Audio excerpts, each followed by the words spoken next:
साल 2030 पृथ्वी पर तबाही का साया मंडरा रहा था। डॉक्टर स्ट्रेंज ने अपनी आंखें खोलीं और चिंतित स्वर में बोले, यह शक्ति किसी भी ब्रह्मांड से नहीं आती, यह कुछ अलग ही है। Tony Stark, Iron Man, computer पर उसकी जानकारी निकालने की कोशिश कर रहे थे, लेकिन कोई डेटा नहीं मिला। तभी थॉर ने माजोलनिर उठाया और आसमान की ओर देखकर कहा, मैंने ऐसी शक्ति पहले कभी महसूस नहीं की। यह किसी ईश्वर से भी ऊपर है। अध्याय 2, विलेन का आगमन। इन्फिनिटस नामक विलेन ने धरती पर कदम रखा। उसकी आंखों में जलती हुई ऊर्जा थी।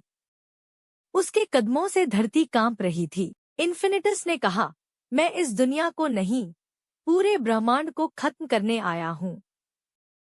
कोई भी शक्ति मुझे नहीं रोक सकती। सभी सुपरहीरोज ने हमला कर दिया। थॉर ने बिजली गिराई। आयरन मैन ने अपनी सबसे ताकतवर मिसाइलें छोड़ी। हल्क ने एक पूरा पहाड़ फेंक दिया। डॉक्टर स्ट्रेंज ने एक जादुई पोर्टल खोला। लेकिन इन्फिनिटस मुस्कुराया और एक ही झटके में सबको उड़ा दिया। थॉर मीलों दूर जाकर गिरा। आयरन मैन का आर्मर जलने लगा। हल्क पहली बार दर्द से चीख उठा। कैप्टन अमेरिका की ढाल टूट गई। यह कैसे हो सकता है?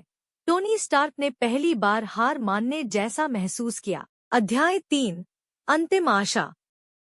सभी सुपरहीरोज घायल हो चुके थे।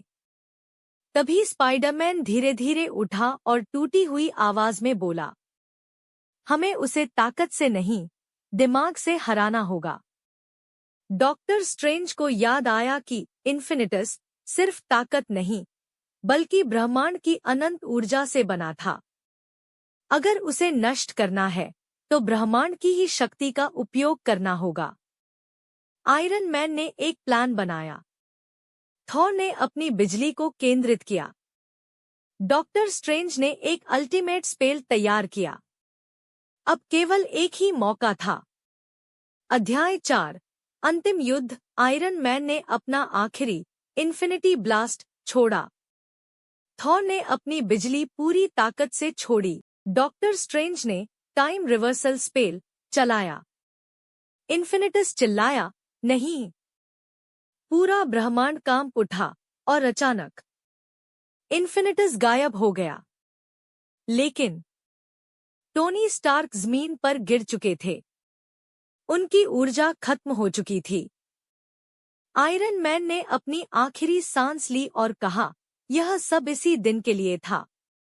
अध्याय 5, नई शुरुआत। सुपरहीरोज जीत गए, लेकिन कीमत बहुत बड़ी थी। थॉर ने आसमान की ओर देखा और कहा, एक योद्धा हमेशा के लिए चला गया, लेकिन उसकी विरासत हमेशा रहेगी। अब एवेंजर्स के लिए एक नई जिम्मेदारी थी, टोनी स्टार्क के बिना एक नई दुनिया की रक्षा करना।